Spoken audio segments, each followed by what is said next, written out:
हमारे शास्त्रों में कहा गया है, गुरु की महिमा बहुत कही गई है, इसीलिए कही गई है। गुरु अपने शिष्य को अपने समान बना देता है। सत्संग में बैठा करके एक भृंगी कीट होता है, तो भृंगी कीट, उसका भृंगी कीट नाम है, तो वो अपना घर बनाता है मिट्टी का, और बड़ा सुंदर घर बनाता है, कलाकारी उसके अंदर होती है।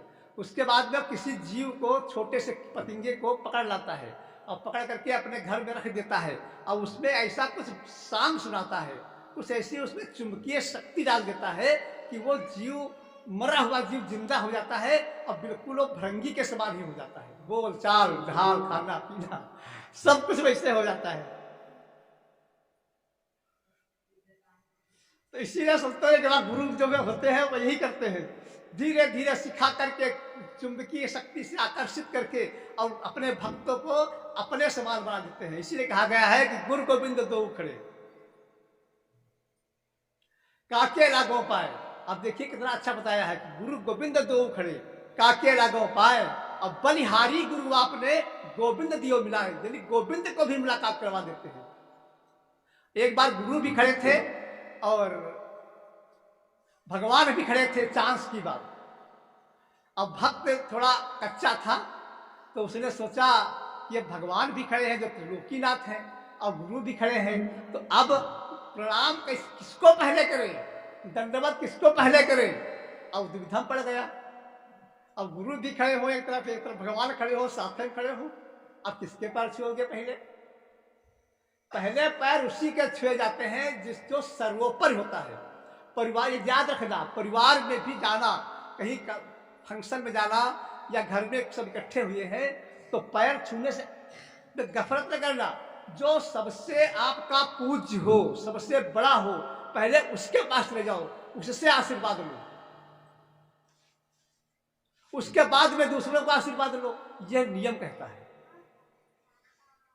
यह नहीं, अब यही सब सत्संग में यही कलाएं सिखाई जाती है, समाज में रहने की कला भी, क्यों, आर्ट ऑफ लिविंग, जीने की कला। और जो समस्याएं होती है वो पार्ट ऑफ लिविंग होती है, यानी जीवन में समस्याओं का तो एक हिस्सा है। जीवन जो हमारा है समस्याओं का हिस्सा है, और समस्याओं से निपटना, समस्याओं से निपटना, इसको कहते हैं आर्ट ऑफ लिविंग, जीने की कला। तो समाज में बैठे, तो समाज में जो सबसे बड़ा होता है, हमारा जो सबसे पूज्य होता है, पहले उसके चरण स्पर्श करो, उसके बाद में फिर जो भी दंडवत करने वाले हैं सबकी। तो भगवान भी आ गए और गुरु महाराज भी दोनों खड़े। तो भक्त ने सोचा क्या करें, किसके पैर छुए, दुविधा में पड़ गया। अगर भगवान तो भगवान ही है, और गुरु तो एक साधारण इंसान है। अब उसमें दुविधा आ रही, तो सोच रहा था दूर से ही कि गुरु तो साधारण इंसान और भगवान तो दुनिया बनाई है, अब दोनों सामने खड़े, अब हम पहले किसके पैर छुए। अब ये सोचता हुआ आ रहा था दुविधा में, तब तक भगवान तो अंतर्यामी है ना, वो सब जानते हैं। भगवान ने कहा, अरे बेटा क्यों परेशान हो, पहले गुरु के पैर छुओ, हमारे बाद में छुओ। जब भगवान का आदेश हो गया तो उसने गुरु के पैर छुए, बाद में भगवान के पैर छुए। तब भगवान ही समझाने लगे उसको, कर देखो, आपको बताएं, हमारी करनी और गुरु की करनी में कितना अंतर है, जैसे पृथ्वी और आकाश। गुरु के कार्य से में और भगवान के कार्य में कितना फर्क है, जैसे एक पृथ्वी यहां पर और एक ऊपर आकाश। अब कहो ये कैसे, अभी क्लियर हो जाएगा। भगवान ने तो हमको आवागमन में फंसाया है। भगवान ने जब से हम धरती पे आ गए हैं, मारते हैं, रोज रोज पैदा करते हैं हमको। हम जन्म और मृत्यु के चक्कर में फांसे हुए हैं, और कर्मों के जाल में फांसे हुए हैं। जैसा करोगे वैसा भोगोगे, और भोगते चले आ रहे हैं, कहीं माफी नहीं। अगरबत्ती चाहे जितने जला दो, तीरथ चाहे जितने कर लो, व्रत चाहे जितने कर लो, यज्ञ चाहे जितने कर लो, कभी माफी नहीं मिलेगी।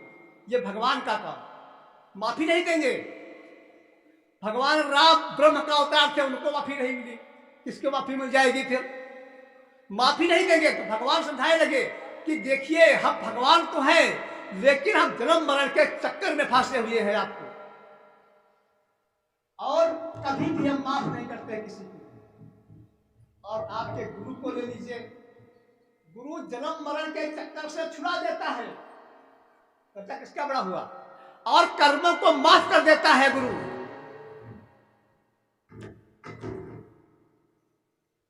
गुरु को सिर पर रखिए चलिए आज्ञावाह, और कहा कबीर तेहदास को तीन लोक डर रहा है।